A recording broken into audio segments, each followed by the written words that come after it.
Good morning everyone. This is Murali Krishna, MSc BEd. Now it is my first class. Okay, common flower parts. So normal ga Bentham and Hooker classification lo vasariki flowering in a non-flowering plants అని చెప్పేసి classification చేశారు. So అదే classification లో one of the example flowering plants. So flowering plants వచ్చేసరికి they are two types. One is monosexual flowers, second one is bisexual flower. So for example flower diagram. So ఇది dash starting stage. So దీన్ని మనం basement of flower అంటాము. Basement of flower అంటే flower అనేది ఎక్కడి నుండి start అవుతుంది.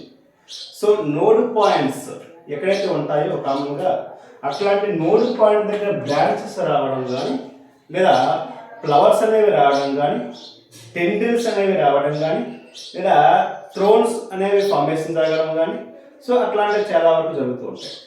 దాంట్లో యాక్సిలరీ అని లేదా మనం నోడ్ పాయింట్ దగ్గర కూడా ఫ్లవర్స్ అనేవి రావడం కూడా జరుగుతుంది అన్నమాట.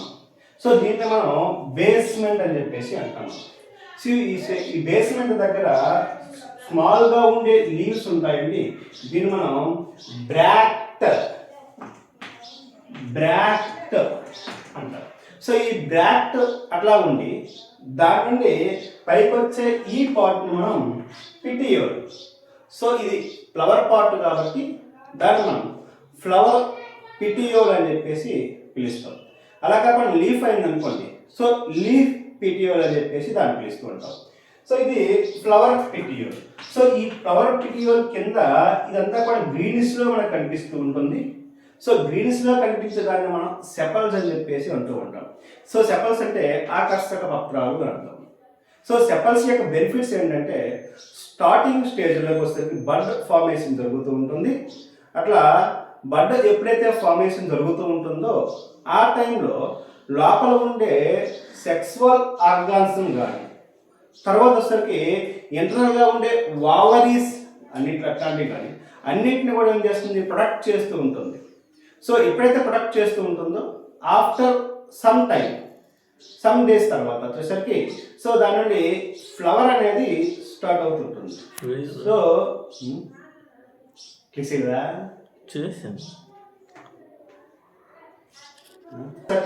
గ్రీనిష్ లో ఉండేదాన్ని సెపల్స్ అని చెప్పేసి, దాన్ని ఆకర్షక పత్రాలు అని.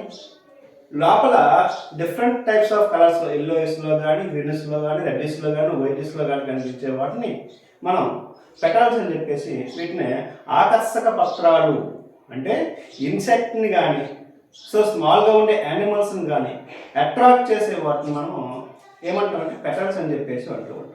సో ఈ పెటల్స్ అనేవి ఇట్లా డిఫరెంట్ కలర్లో ఉండేసి దీనిలో టైప్స్ ఆఫ్ పొజిషన్స్ ఉంటాయి. సమ్మారు మోనో పెటల్స్ అని చెప్పేసి, సో బై పెటల్స్ అని చెప్పేసి, పాలీ పెటల్స్ అని చెప్పేసి 5 ఉండొచ్చు, 6 ఉండొచ్చు, ఇట్లా అన్లిమిటెడ్ ఎన్నైనా కూడా ఉండవచ్చు.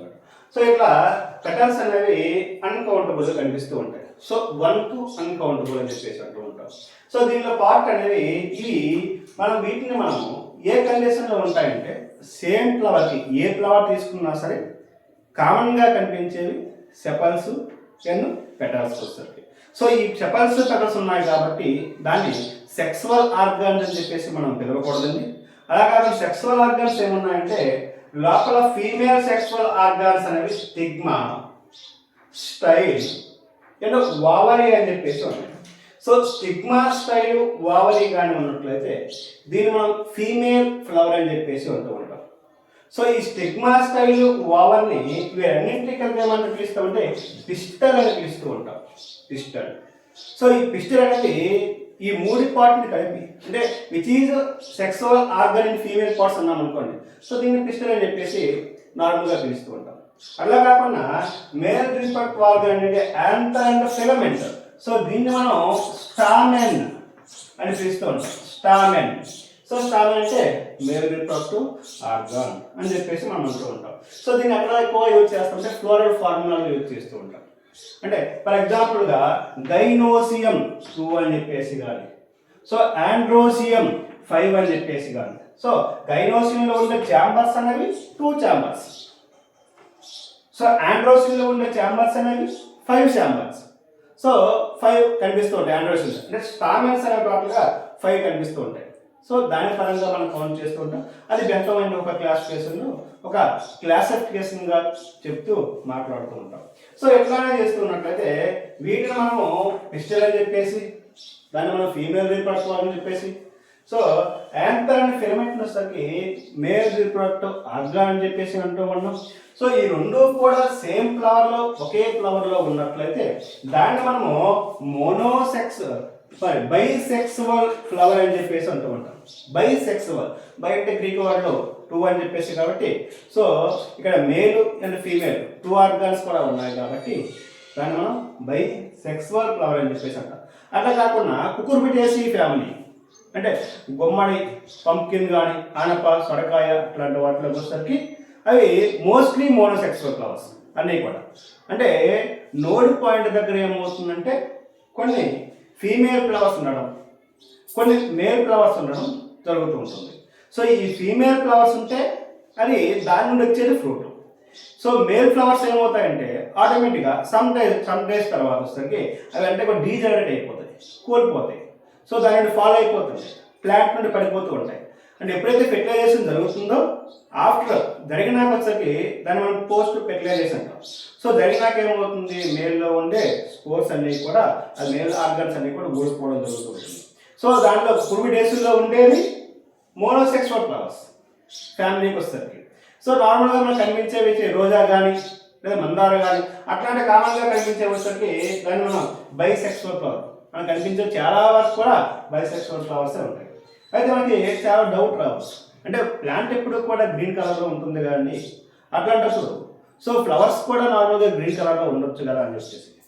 అంటే కలర్ ఎక్కే కారణం దానిలో ఉండే పిగ్మెంట్స్, దాన్ని ఏమంటామంటే క్లోరోప్లాస్ట్, దాన్ని మనం ప్లాస్టిక్స్ అనొచ్చండి. దాని 3 టైప్స్ ఉంటాయి, chloroplast, chromoplast and లూకోప్లాస్ట్. So chloro అంటే గ్రీన్ కలర్లో ఉండే వాటిని మనము క్లోరోప్లాస్ట్ అని చెప్పేసి అంటాం. సో క్రోమో అంటే ఇక్కడ ఎల్లో అండ్ రెడ్ కలర్లో ఉండే వాటిని మనం క్రోమోప్లాస్ట్ అని చెప్పేసి అంటాం. సో లూకోప్లాస్ట్ అంటే కలర్ లెస్, సో దాన్ని మనం వైట్ కలర్ అని చెప్పేసి ఉంటూ ఉంటాం. అంటే కలర్ లేకపోవడానికి కారణం లూకోప్లాస్ట్. అందుకే కొన్ని ఫ్లవర్స్ అనేవి పింక్ కలర్లో ఉండడం, ఎల్లో కలర్లో ఉండడం, బ్లాక్ కలర్లో ఉండడం జరుగుతుంది. అన్నీ కూడా మిక్స్డ్ కలర్స్. ఆ మిక్స్డ్ కలర్స్ కారణం ఏంటంటే లోపల ఉండే కలర్ పిగ్మెంట్స్, దాన్ని మనం క్లోరోప్లాస్ట్, క్రోమోప్లాస్ట్ అండ్ లూకోప్లాస్ట్ అని చెప్పేసి అంటూ ఉంటాం. క్లియర్. అండ్ ఇక్కడికి వచ్చేసరికి ఈ ఫ్లవర్లోకి వచ్చేసరికి అన్నీ కూడా ఏ కండిషన్లో ఉంటాయని చెప్పేసి మీకు ఇంటర్మీడియట్ టెక్స్ట్ బుక్లో కొన్ని క్వశ్చన్స్ రైజ్ అవుతూ ఉన్నాయి. దానిలో ఫ్లవర్లో ఉండే, ప్లాంట్లో ఉండే కామన్గా ఉండే ఏవైతే ఉన్నాయో మనకి లీఫ్ అనేది డిప్లాంటిక్ కండిషన్లో ఉంటుంది. సో స్టెమ్ పార్ట్ అనేది డిప్లాంటిక్ కండిషన్లో ఉంటుంది, అంటే 2n stage diplontic condition. So stem part అనేది డిప్లాంటిక్ కండిషన్లో ఉంటుంది. సో బ్రాంచెస్ డిప్లాంటిక్ కండిషన్లో ఉంటాయి. సో ఫ్లవర్లో ఉండే ఏమంటే ఆండ్రోసియం, ఇక్కడ దీన్ని మనం చిన్న షార్ట్ కట్ కోసం వావరి అంటున్నాం. సో వావరి అనేది డిప్లాంటిక్ కండిషన్లోనే కనిపిస్తూ ఉంటుంది. సో వావరి డిప్లాంటిక్ కండిషన్లో ఉంటుంది. సో స్టిగ్మా అనేది డిప్లాంటిక్ కండిషన్లోనే ఉంటుంది. అంటే పార్ట్స్ అన్నీ కూడా సమ్ క్లబ్ ఆఫ్ సెల్స్, అంటే సింగిల్గా ఏ సెల్ కూడా ఫార్మేషన్ చేయదు కాబట్టి కొన్ని కణాల సముదాయాన్ని, సమ్ క్లబ్ ఆఫ్ సెల్స్ని మనం కణజాలం అని చెప్పేసి అంటాం. అంటే ఇది కూడా స్టిగ్మా కూడా వన్ టైప్ ఆఫ్ టిష్యూస్నే కణజాలం అని చెప్పేసి. సో స్టైల్ కూడా దాని టిష్యూ అని చెప్పేసి కణజాలం అని చెప్పేసి అంటున్నాం. సో వావరి కూడా ఒక కణజాలం అని చెప్పేసి టిష్యూ అని చెప్పేసి అంటున్నాం. కాబట్టి ఇవన్నీ కూడా ఏ కండిషన్లో ఉంటాయంటే డిప్లాంటిక్ కండిషన్లో ఉంటుంది. అయితే నెక్స్ట్ జనరేషన్ని ప్రొడ్యూస్ చేయాలి అంటే ఇదే డిప్లాంటిక్ కండిషన్లో ఉన్నట్లయితే ఆ డిప్లాంటిక్ కండిషన్లో ఉండే స్పోర్స్ అనేవి నెక్స్ట్ ఇటువంటి ఫ్లవర్స్ అనేవి ఫార్మేషన్ జరగవు. కాబట్టి దాన్ని అల్లోజోమ్స్ అని చెప్పేసి అంటూ ఉంటాం. అంటే దాన్ని జరిగేది సెక్సువల్ రీప్రొడక్షన్. ఆ సెక్సువల్ రీప్రొడక్షన్ కావాల్సింది ఏంటంటే మియోటిక్ డివిజన్. సో ఈ మియోటిక్ డివిజన్లో వచ్చేసరికి ఒక మదర్ సెల్ అనేది సింగిల్గా ఉండే ఒక మదర్ సెల్ అనేది ఇది డిప్లాంటిక్ కండిషన్లో ఉంది అనుకుంటే ఆ డిప్లాంటిక్ కండిషన్ నుండి అప్లాంటిక్ కండిషన్లో ఉండే 4 సెల్స్ అనేవి ఫామ్ అవుతాయి. దీన్ని మనము మైక్రోస్పోర్ మదర్ సెల్ అని చెప్పేసి అంటాం. Microspore mother cell. సో అది మేల్కి వచ్చేసరికి దేని కనిపిస్తుంది, యాంథర్లో ఉండేది మైక్రోస్కోప్ మదర్ సెల్ అంటే మైక్రోస్పోర్. అలా కాకుండా ఫీమేల్ పార్ట్స్ వావరి ఉందనుకోండి, సో దీన్ని మనం మెగా అంటే లార్జ్ పెద్దగా ఉండేది మెగాస్పోర్ మదర్ సెల్ అని చెప్పేసి దాన్ని మనం అంటూ ఉంటాం. సో ఈ మెగాస్పోర్ మదర్ సెల్ అని చెప్పేసి, సో ఈ మెగాస్పోర్ మదర్ సెల్ ఏ కండిషన్లో ఉందండి, డిప్లాంటిక్ కండిషన్లో 2n స్టేజ్లో ఉంది. సో ఇలా 2n స్టేజ్లో ఉండేది హెప్లాంటిక్ కండిషన్లో ఉండే క్రోమోజోమ్గా కన్వర్ట్ అవుతుంది. సో దీన్ని మనం మియాటిక్ డివిజన్ అని చెప్పేసి అంటాం. సో ఈ మియాటిక్ డివిజన్లోకి వచ్చేసరికి ఈ క్రోమోజోమ్ నెంబర్స్ అనేవి ఆఫ్ అవుతుంది. ఫర్ ఎగ్జాంపుల్, సో ఈ ప్లాంట్లో 23 10 pairs క్రోమోజోమ్స్ ఉన్నాయనుకుందాం. 10 pairs అంటే 20 క్రోమోజోమ్స్. సో 10 pairs క్రోమోజోమ్స్ ఉన్నట్లు అయితే దీనిలోకి వచ్చేసరికి ఓన్లీ 10 మాత్రమే ఉంటాయి. సో దీనిలో 10 మాత్రమే ఉంటాయి. సో దీనిలో 10 మాత్రమే ఉంటాయి. సో దీనిలో 10 మాత్రమే ఉంటాయి. దీన్ని మనం హెప్లాంటిక్ కండిషన్, దాన్ని ఎన్ కండిషన్ ఆర్ హెప్లాంటిక్ కండిషన్ అని చెప్పేసి అంటారు. సో ఈ హెప్లాంటిక్ కండిషన్లో ఉండే ఈ మైక్రోస్పోర్ మదర్ సెల్, సో దీన్ని ఏమంటామంటే పాలన్ గ్రెయిన్స్ ఏ కండిషన్ ఉన్నాయో హెప్లాంటిక్ కండిషన్లో ఉన్నాయంటున్నాం. సో ఈ హెప్లాంటిక్ కండిషన్ ఉండే పాలన్ గ్రెయిన్ అనేది సో సెల్ఫ్ పాలినేషన్ కావచ్చు, క్రాస్ పాలినేషన్ కావచ్చు. సో ఈ ఏ పాలినేషన్ జరిగినా ఏమవుతుంది, ఇక్కడ ఉండే వావరీలోకి ఎంటర్ అవుతుందండి. ఈ వావరీలోకి ఎంటర్ అవుతుంది, ఇలా వెళ్ళి వావరీ ఎంటర్ అవుతుంది. సో ఎప్పుడైతే ఎంటర్ అవుతుందో దీని లోపల ఉండే ట్యూబ్ని మనము పాలన్ ట్యూబ్ అంటాం. సో ఈ పాలన్ ట్యూబ్ కాస్త ఇట్లా వెళ్ళేసి ఇక్కడ ఉండే ఏవైతే ఎగ్ ఉందో ఆ ఎగ్ సెల్స్తో ఫ్యూజన్ జరుగుతుంది. ఫ్యూజన్ అంటే కలవడం. ఇక్కడ తీసుకునేది పాలన్ గ్రెయిన్ ఎన్ కండిషన్, ఇక్కడ ఉండే ఎగ్ అనేది ఎన్ కండిషన్. సో ఎన్ ప్లస్ ఎన్ ఏమవుతుంది, 2n అవుతుంది. కాబట్టి దీన్ని డిప్లాంటిక్ కండిషన్. సో ఈ డిప్లాంటిక్ కండిషన్లో ఉండే స్కోర్ ఏంటి అంటే జైగోట్. సో ఈ జైగోట్ అంటే ఎట్లా కన్వర్ట్ అవుతుందంటే సీడ్గా కన్వర్ట్ అవుతుంది. అంటే ఒక ఫ్లవర్ నుండి కామన్గా సీడ్ రావడానికి కొంత టైం టేకన్ తీసుకుంటుంది. సో కొంత టైం టేకన్ తీసుకోవడానికి కారణం లోపల ఉండే రియాక్షన్స్ జరగడానికి, సో డెవలప్మెంట్ జరగడానికి, సో లోపల ఉండే ఆర్గన్స్ డెవలప్ అవ్వడానికి. సో ఈ విధంగా డెవలప్ అయ్యి ఫైనల్గా మనకి ఫ్లవర్ పాట్ నుండి చిన్నగా ఉండే ఫ్రూట్, ఏదైనా ఫ్రూట్ తీసుకోవచ్చు, సో వెజిటేబుల్ తీసుకోవచ్చు, అట్లాంటివన్నీ కూడా ఫైనల్గా వస్తూ ఉంటాయి.